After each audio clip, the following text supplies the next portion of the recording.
My good friend, Pastor Kenny Thacker, told me this story, true story, of a pastor friend of his who was officiating a wedding.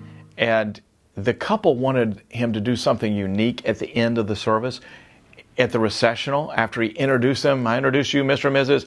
And then they start walking out. They were going to go halfway down the aisle, stop, turn around, and face the pastor.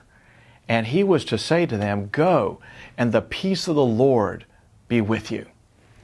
Well, I know, I've done hundreds of weddings. By the time you introduce Mr. and Mrs. So-and-so and they start recessing out, you feel like your job's done. And that's the way this pastor felt. He totally forgot about this additional piece. And so the couple, they walked halfway down the aisle and they turned around, and all of a sudden the pastor goes, "Wait a minute, I'm supposed to say something." And the only thing that came to his mind, it came out of his mouth. And he said, "Go and sin no more." You can't get that back. In other words, covenant partners who are treated like sinners.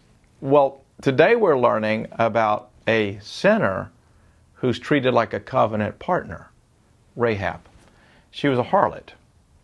But God honored this woman who was otherwise of such bad reputation, because Joshua and his people had made a commitment to look after Rahab since she had protected them. So in the midst of all the rubble at Jericho, Joshua says, "Where's the prostitute?" It's about a covenant which points us to the new covenant in Jesus Christ.